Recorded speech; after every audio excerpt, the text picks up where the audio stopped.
신약 314쪽에 있죠. 에베소서 4장 7절 말씀 같이 한번 읽겠습니다. 시작. 우리 각 사람에게 그리스도의 선물의 분량대로 은혜를 주셨나니. 그리고 11절 12절 같이 시작. 그가 어떤 사람은 사도로, 어떤 사람은 선지자로, 어떤 사람은 복음 전하는 자로, 어떤 사람은 목사와 교사로 삼으셨으니 이는 성도를 온전하게 하여 봉사의 일을 하게 하며 그리스도의 몸을 세우려 하심이라. 아멘.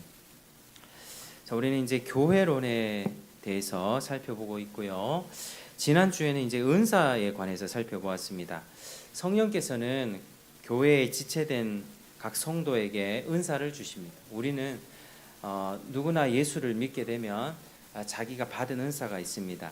그래서 은사를 교회 안에서부터 청지기의 자세로 충성스럽게 또 하나님이 공급하시는 힘을 받아서, 그러니까 성령의 은혜로 내가 경건 생활을 통해서 하나님 의지하면서 그렇게 사랑으로 사용을 해야만 합니다. 그래야만 교회가 건실하게 서갈 수 있습니다. 교회는 주님의 몸이므로 각 성도, 각 지체가 자기의 은사로 남을 돌아보고 섬길 때 그렇게 함께 협력해서 잘 자랄 수가 있는 것이죠. 그래서 오늘은 이제 은사 다음에 직분에 관해서 살펴보겠습니다. 다음 주부터는 이제 목사, 장로, 집사 각각의 어떤 성경적인 직분에 관해서도 살펴볼 텐데 오늘 직분의 전체적인 어떤 내용들을 살펴보겠습니다. 자, 하나님께서는 은사와 더불어 교회에 어떤 체계를 두셔서 질서 있게 교회를 세운다고 말씀하셨습니다. 그러니까 하나님이 교회 중을 몇을 세우셨는데 첫째는 사도, 또 둘째는 선지자, 셋째는 교사, 이렇게 고린도전서 12장 28절에 그렇게 말합니다. 같은 맥락에서 오늘 에베소서 4장 11절에 보면 그가 어떤 사람은 사도, 어떤 사람은 선지자, 어떤 사람은 복음 전하는 자, 어떤 사람은 목사와 교사로 삼으셨다, 이렇게 말씀을 하고 있습니다. 그래서 이 밖에 성경의 다른 내용들을 보면 감독, 그리고 장로, 집사 등의 직책들이 언급되고 있고, 또 오늘날 교회 안에는 교회 안에서 섬기는 구역장, 성경 공부 리더 등 필요에 따라서 세워진 직책들도 있습니다. 그래서 오늘 본문에서 강조하고 있는 것은 무엇인가? 바로 직책들을 주신 그 주체가 누구인가, 직책을 허락하신 분이 누구인가라고 하는 점입니다. 자, 한번 따라하시겠습니다. 하나님이 직책을 주셨습니다. 하나님이 직책을 주셨습니다. 자, 주어는 하나님입니다. 하나님이 중요합니다. 하나님이 그가 이렇게 주셨다라고 하는 점이 강조가 되죠. 자, 그런데 문제가 있는데요. 하나님이 직책을 주셨는데 지금 예나 지금이나 교회 안에는 이런 직책을 무시하는 이들이 존재한다는 것입니다. 자, 그들은 교회 조직에 대한 어떤 극단적인 반발이 있습니다. 그래서 교회에서 직책 자체가 사라져야 된다라고 주장하면서 하나님이 교회에 이 조직과 체계를 두시고 그 안에서 직책과 권위를 가지고 일하게 하신다는 사실을 부정합니다. 일종의 이제 무정부주의적인 성향들이 교회 안에서도 있을 수 있다라고 하는 것입니다. 예를 들면 예전에 이제 형제교회, 플리머스 형제단, 지금 또 아마 이런 교회가 있을 텐데요. 그리고 이머징 처치 운동, 새롭게 떠오르는 교회, 이제 미국에서부터 또 이런 교회들이 참 많이 있는데요. 정해진 설교자가 없습니다. 그냥 형제들 모두가 다 그냥 형제들 모여서 회중 안에서 내가 감동받았다 손 들고 말씀을 전합니다. 그러니까 이제 정해진 질서와 체계가 없이 너도 나도 할 거 없이 오늘은 내가 성령에 감동받으면 내가 전하고 다음 주에 네가 감동받으면 네가 전하고 이렇게 하는 사람들이 있다는 것이죠. 그래서 스스로를 매우 초대교회적이다 이렇게 말씀을 합니다. 그런데 초대교회는 분명히 오늘 말씀처럼 목사와 교사라는 직책이 존재했습니다. 분명히 존재했습니다. 아마도 그런 사람들은 교회에서 이렇게 직분자, 목사나 장로나 집사 어떤 직분자가 있고 교회가 조직화되고 막 몸뚱아리가 커지면서 권위주의적인 모습에 대한 부작용으로 인해 어떤 그런 반발심으로 인해 그래 이 직분 다 필요 없다, 권위 다 필요 없다, 이 질서 필요 없다라고 하면서 그런 어떤 성향들을 이렇게 내뿜었던 것 같습니다. 우리가 역사를 이 기독교 역사를 쭉 살펴보면 항상 반동이 있거든요. 반동. 그러니까 이제 종교 개혁이 일어나고 종교 개혁이 일어난 다음에 사람들이 이제 로마 카톨릭으로부터 떠나서 개혁 교회, 장로 교회를 이렇게 세우고 나왔습니다. 근데 이게 뭐 또 루터파, 칼빈파 뭐 이런 쪽으로 막 나뉘게 되는데 그러면서 각각 개신교 안에도 자기들의 교리들이 강해지죠. 루터와 칼빈의 또 구분, 뭐 또 뭐 저기는 스위스 찌빌글리는 또 어떻고 또 성공회는 어떻고 자기들만의 어떤 그런 교리들을 강조하기 위해서 교리화 작업들이 시작되는데 그게 뭐 정통주의 시대라고도 합니다. 자기네들이 정통을 세워가던 그 시대인데요. 그러니까 교리가 계속 강조되고 뭐 이런 교리가 어떻고 뭐 교리 굉장히 중요합니다. 그런데 이제 교리 쪽으로 너무 강조가 되면 사람들이 어떻습니까? 은혜를 못 받죠. 그냥 이렇게 교수님 강의 듣는 것 같고 지식만 배우는 것 같고 이런 느낌이 듭니다. 그래서 그 17세기의 정통주의 시대를 지나면서 사람들이 기독교 너무 메마르다, 가서 은혜도 못 받고 그냥 교수님 그냥 어려운 말로 그냥 강의 듣는 것 같고 참 이 설교는요 지식도 알지만 지식 가운데 내 마음을 하나님께서 만져주시는 그런 경험들이 있는 게 이 설교 시간이거든요. 근데 그런 게 없고 그냥 냅다 지식만 얘기하고 계속 차갑고 냉랭하게만 가니까 이 사람들 가운데 그런 성향들이 발현되는 것이죠. 그에 대한 반발로 어떤 경건주의 운동 이런 것들이 하면 기도 뜨겁게 하고 교리 중요하지 않다, 교리보다 삶이다 이렇게 한쪽으로 치우치다 보니까 거기에 대한 반발로 교리보다 삶이다. 아니요, 그렇지 않거든요.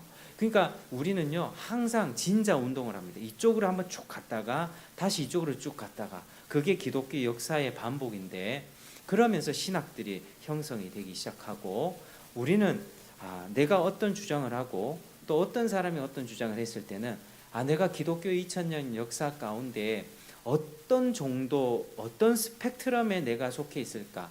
요즘에도 뭐 그런 사람들이 많습니다. 뭐 이렇게 신학보다 신앙이 중요합니다.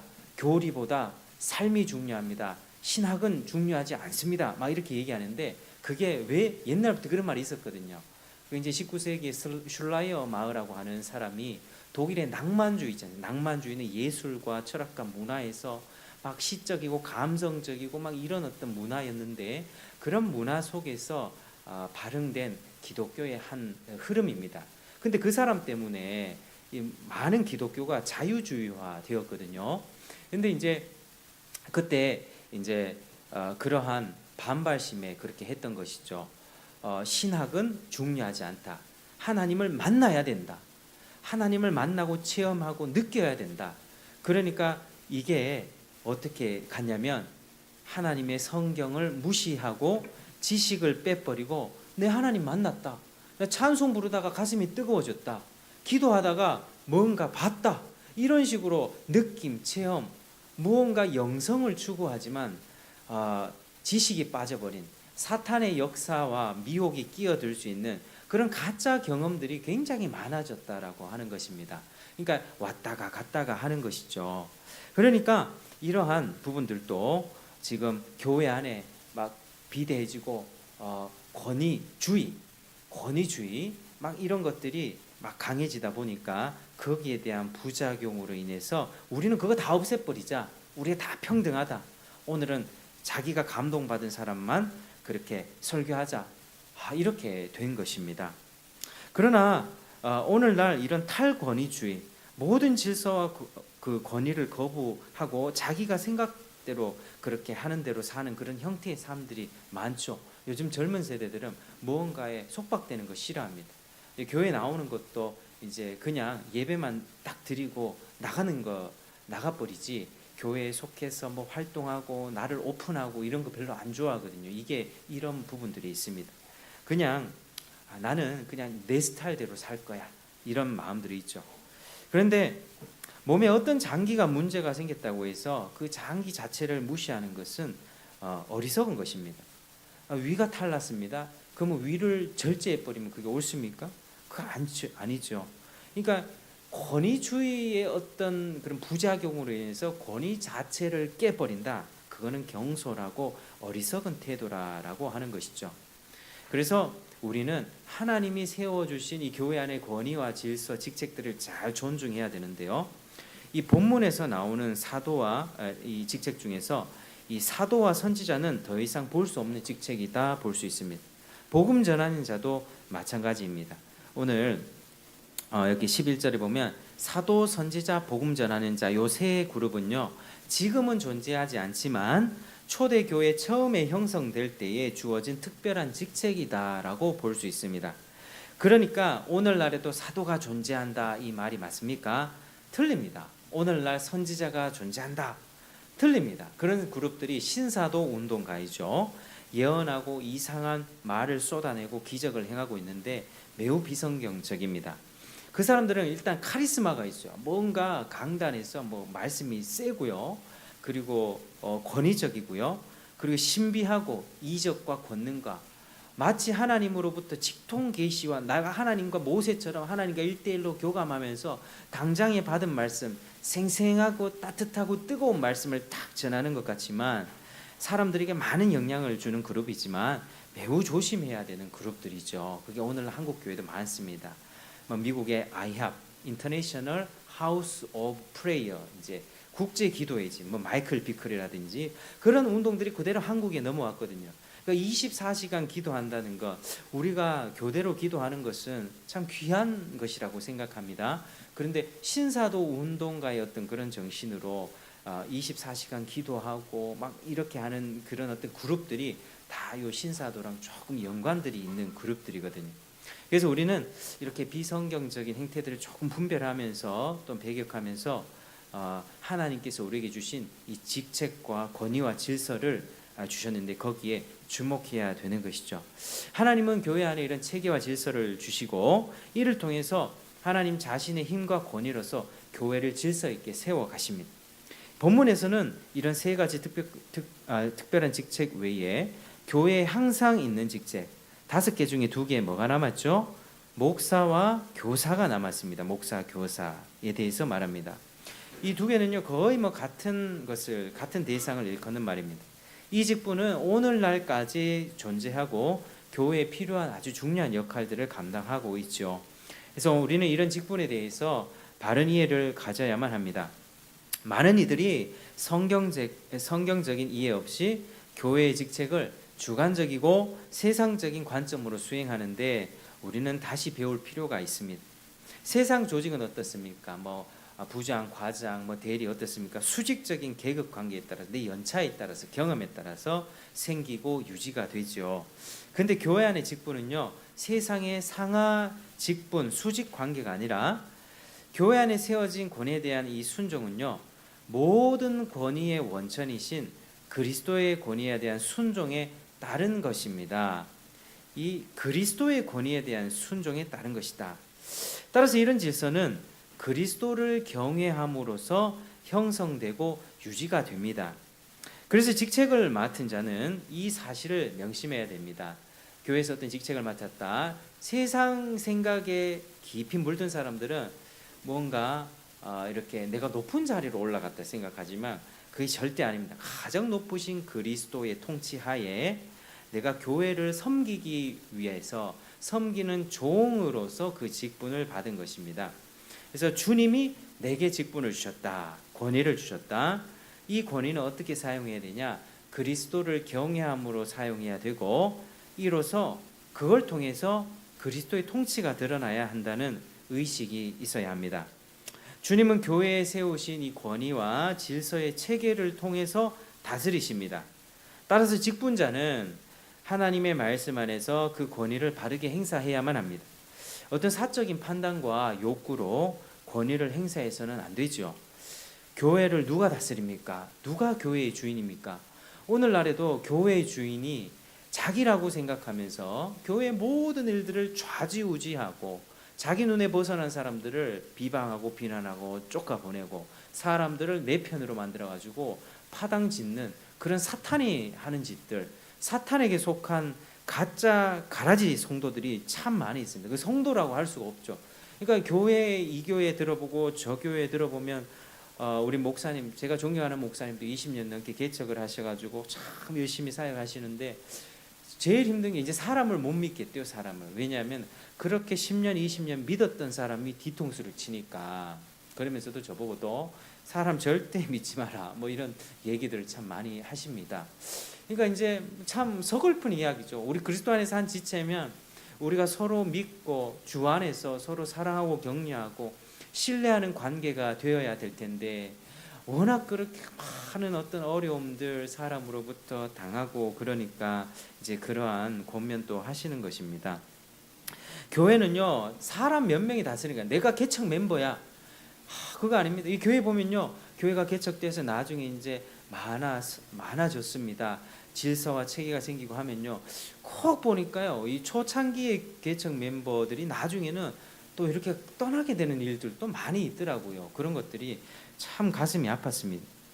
교회는 어떤 특정한 사람이 다스리는 게 아니라 하나님의 말씀이 다스리십니다. 따라서 지상교회의 어떤 직분을 맡은 리더나 목사, 장로, 안수집사, 리더급 되는 사람이 말씀에 위배하는 것을 명한다면 우리는 그것에 불순종할 양심의 자유를 갖고 있습니다.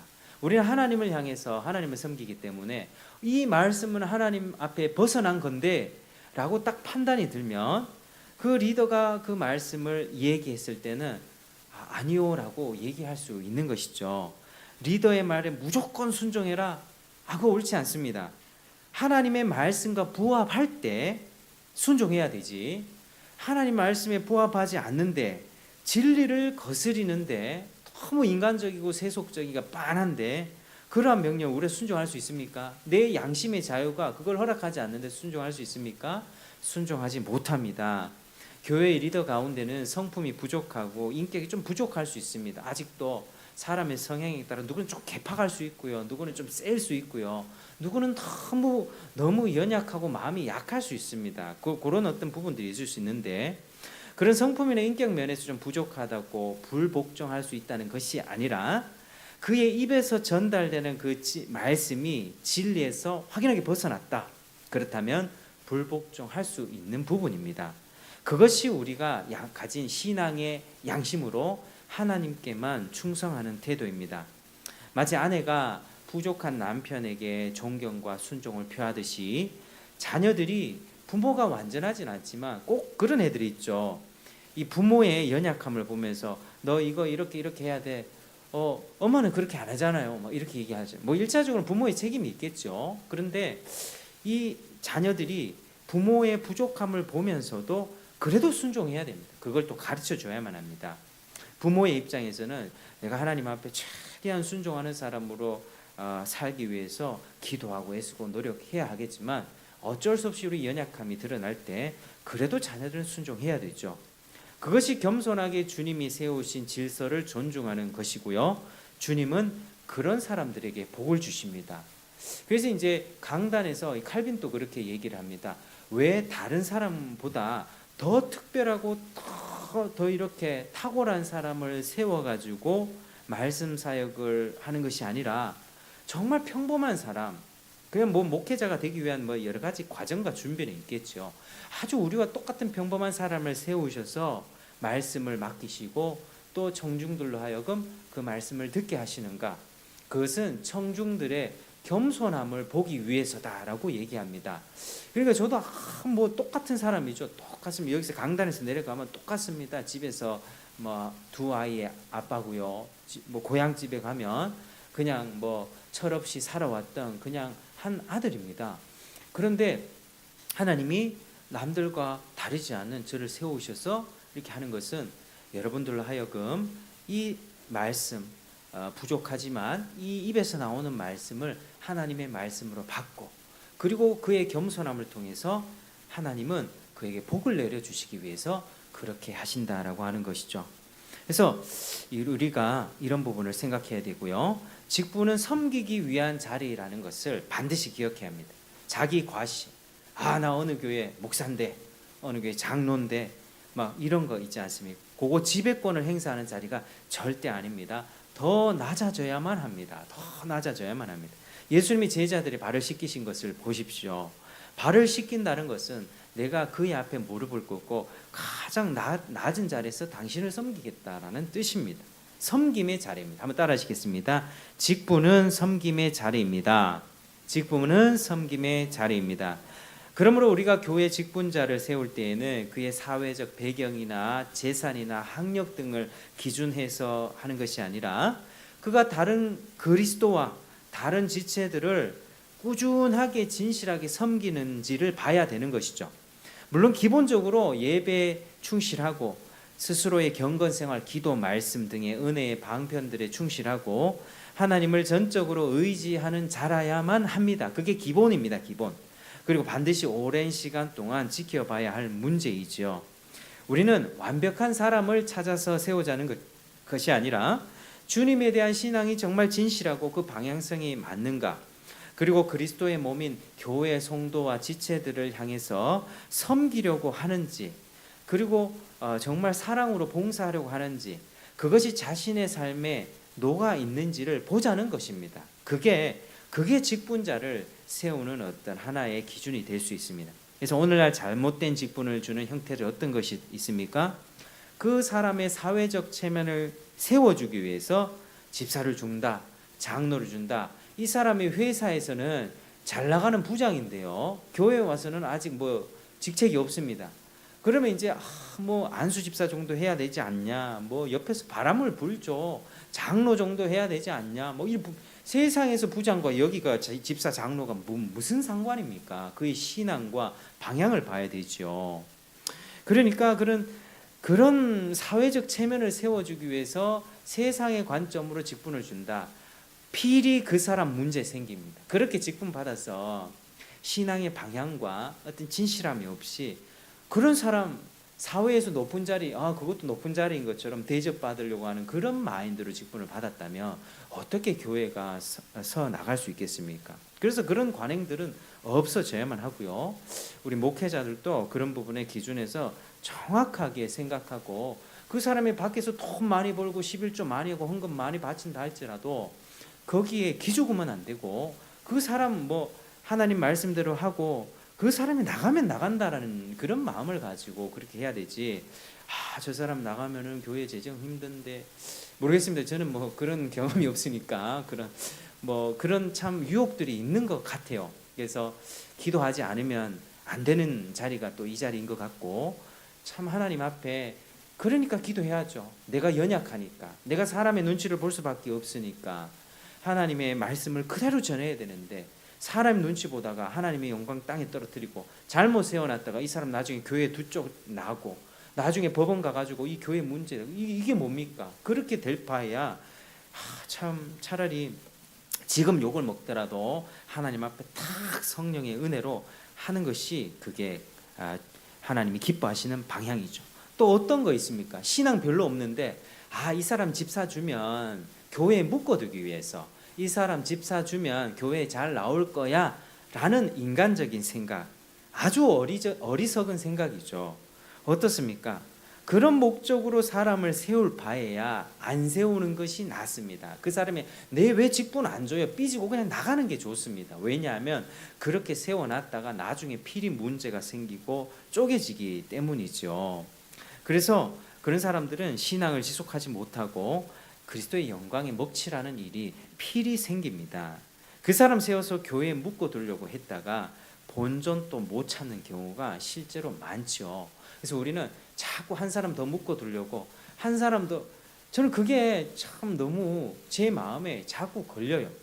한 사람 더 영접시킨다. 영접 기도의 폐해를 제가 잘 알고 있거든요. 자, 학생들을 만났어요. 영접 기도 시켰어요. 다음 주 물어보면 얘는 아무것도 몰라요. 그리고 영접을 시켰어요. 그 다음 주 물어보면 몰라요. 그러니까 우리가 너무 헛되게 영접 기도를 남발하고 있다라는 생각이 드는 거죠. 한 사람이 들어오면 진실로 거듭나기까지는 오랜 시간이 걸립니다. 그 사람의 말씀에 진실하게 반응하기까지는 주일날 오고 은혜의 방편들을 부지런히 그 자리에 있는 속에서 어느 순간 탁 그 목사님의 말씀을 딱 통해서 그렇지. 내가 이렇게 살면 안 되지. 이게 변화되는 거죠. 지식적으로 천국 지옥 몇 가지 딱 듣고 나 영접할게 해서 그 사람 회신한 거 아니란 말입니다. 우리 청교도들은 그렇게 생각했어요. 영접 기도는요 19세기 20기 대중 집회 때 생겨난 하나의 관행입니다. 오늘 이 밤에 막 분위기 막 띄우죠. 막 우리도 그렇지 않습니까? 기도원이나 수련회 둘째 날 반감에 막 뜨겁지 않습니까? 또 말 잘하시는 분이 뜨겁게 분위기 막 띄웠다가 약간 음악 신디사이저로 음악 싹 띄워주면서 자 오늘 이 밤에 그리스도께 헌신할 사람 손 들어 보십시오. 주님이 당신을 부르십니다. 막 이렇게 촉구하면요 이렇게 학생들 같은 경우는 감정에 치우쳐서 손을 막 들게 됩니다. 그건 올바른 회심이 아니고요. 그거 집에 가면 3일 딱 끝나면 그거 다 잊어버립니다. 그러니까 우리는 감정적으로 그렇게 요동되지 않도록 우리 잘 해야 되는 것이죠. 그러니까 교회 안에 한 사람 더 묶어두려고 저 사람 집 사주고 그러면 저 사람 내년에 잘 오겠지. 이거 어리석은 생각입니다. 다수를 많은 사람을 모아서 교회를 양쪽으로 자꾸 불린다는 생각하기보다 기도하는 그 한 사람 존 낙스가요 스코틀랜드의 종교 개혁이 있는데 블러드 메리 아시죠? 블러드 메리 이 메리 여왕이 개신교인들을 다 잡아 죽였습니다. 엄청나게 잡아 죽였어요. 그래서 블러드 메리입니다. 피의 메리. 근데 피의 메리가 존 낙스를 보면서 어떻게 얘기했냐면 나는 저 한 사람이 무섭다 그랬습니다. 그 존 낙스가 이제 기도하는 한 사람이 기도하지 아니하는 한 민족보다 강하다 이렇게 얘기했습니다. 기도하는 한 사람이 강하다니까요.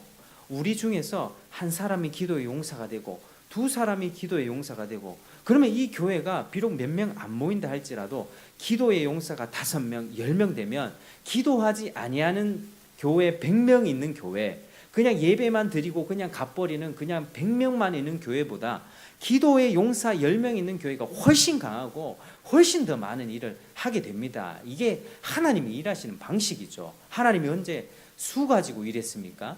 기도원에 300명의 용사 가지고 일했고 지금 겁나는 사람 다 물러가라. 너 하기 싫으면 다 물러가라고 300명만 딱 모으셨죠. 그러니까 우리는 하나님 앞에서 질적으로 하나님 앞에 한 사람이 바른 신자가 되고 그 사람이 올바로 자라서 정말 때가 되어 직분을 받고 그 직분에 합당하게 섬길 수 있는 사람이 될 수 있도록 우리 교회 모두가 특별히 목회자들은 그렇게 해야 되는 것입니다. 자, 오늘 말씀을 통해서 직분을 관해서 좀 살펴보았는데 직분을 주신 주체가 누구입니까? 하나님이시죠. 하나님은 교회를 어떻게 다스리십니까? 바로 교회에 세워진 직분과 권위자를 통해서 이 질서를 통해서 다스리십니다. 따라서 이 직분자는 나의 직분에 관해서 잘 알아야 되고요. 그걸 낮아진 자세로 하나님의 말씀을 기준으로 섬기는 자세로 행해야 된다라고 하는 것이죠. 사랑하는 여러분, 우리가 이제 은사와 직분에 관해서 이렇게 말씀을 나눴는데요. 우리가 지금 즉시 취해야 할 내용은 교회 생활 가운데 자발적으로 참여하는 것입니다. 자발적으로 참여. 주변인이 되어서는 안 됩니다. 교회 모든 일들과 특히 영적인 전도와 구제, 봉사, 하물며 식당 봉사, 어떤 일을 교회를 세워가는 모든 일에는요. 내가 할 수 있는 한 은사를 가지고 자발적으로 참여하는 것입니다. 공동체의 마음을 활짝 열고 지체로서 내가 할 수 있는 부분들을 감당하는 것이 그게 충성되게 사는 것입니다. 그렇게 신앙생활이 연륜히 차다 보면 교회의 직분들을 받게 될 때 받게 됩니다. 안 주려고 해도 줍니다. 저 사람은 교회에서 인정한 사람이기 때문에 그러면 더 많이 섬길 수 있는 기회가 주어지고 자신도 자라고 남도 함께 자라면서 이 교회는 병들지 않고 참된 교회로 세워질 수 있는 것이죠. 그러면 주님이 그 교회에 복을 주십니다. 은총을 베풀어 주십니다. 많이 섬기는 자에게 더 많은 것을 주십니다. 내가 무언가를 하나님 앞에 헌신할 때 하나님은 그것을 더 지경을 열어주시고 거기 필요한 물질과 재정도 허락하시고요. 또 건강도 주십니다. 나는 몸이 아파서 안 돼. 자꾸 상황만 따지고 안 돼라고 하면 그냥 거기서 머물게 돼요. 하나님의 기준에 하나님 기뻐하시는 뜻을 딱 붙잡고 하나님 내가 이 부분을 기도하면서 하기를 원합니다. 하나님 내가 도전하고 한번 믿음으로 돌파해 보겠습니다. 라고 기도하면 신기하게 하나님이 힘을 주세요. 힘을. 그전에는 별로 의지가 안 생겼는데요. 그러니까 기도 생활이 필수예요, 여러분. 이 신앙생활에는요, 헌신하는 것도요, 내가 기도로서 성령의 충만한 은혜 받지 않으면 절대 그거 안 됩니다. 요만큼 기도했으니까 이제 움직여라, 이게 아니고요. 기도했으니까 움직여, 이게 아닙니다. 내가 충분히 기도해야 되고요. 충분히 기도하는 가운데 생각이 조금씩 바뀌어지고 의지와 가치관이 바뀌면서 행동은 자연스럽게 나아가게 됩니다. 그래서 충분한 기도 생활이 우리 가운데 너무 중요한 것이죠. 기도 생활과 나의 삶의 변화는 이분법이 아니에요. 오늘 이 정도 기도했으니까 오늘 이 정도 행동해. 이거는 율법주의입니다. 율법주의. 생명의 원리는 그렇지 않습니다. 하나님이 주신 나에게 생명의 원리, 부어진 그 불씨를 성령님이 기름을 부어주시면 불이 확 오르게 되고요. 그 불이 오르는 가운데 그렇지, 내가 지금 피곤하고 힘들지만 내가 이 일도 한번 해볼 거야. 그래 오늘 전도하기 힘들었지만 기도하고 하면 하나님 힘을 주세요. 그렇게 하나님께서는 우리의 삶을 축복해 주시는 것입니다. 그래서 우리 가운데 각자 지교에 돌아가셔서 정말 하나님의 귀한 일꾼들이 되시기를 축복하고 우리 그리스도의 몸된 교회 지체 세워가면서 주님의 복을 정말 풍성히 받는 여러분 되시기를 주의 이름으로 축복합니다. 기도하겠습니다. 하나님 아버지 감사합니다. 오늘 직분에 관해서 살펴보았습니다. 오늘날 참으로 잘못된 관행들이 있지만 주께서 우리를 불쌍히 여겨주셔서 우리 교회에 직분자가 잘못 세워지는 이런 관습들 없어질 수 있도록 도와주시고 목회자부터 하나님 깨어날 수 있도록 도와주시옵소서. 하나님 정말 이 주님의 몸된 교회가 많이 병들어 가는 것을 우리가 목도합니다. 주변에 얘기 들어보면 다 이 교회 문제 있고 저 교회 문제 있고 또 어떤 직분자들이 목사님 쫓아내려고 하고 하는 그런 일들이 왜 이렇게 많이 일어납니까? 하나님 그런 가운데 이 교회가 정말 든든히 서갈 수 있도록 믿음으로 사람들이 깨어날 수 있게 하시며 또 직분 받은 자들은 섬기는 자로서 종의 모습으로 잘 섬길 수 있도록 도와주시옵소서. 감사드립니다. 예수님 이름으로 기도드립니다. 아멘. 자, 우리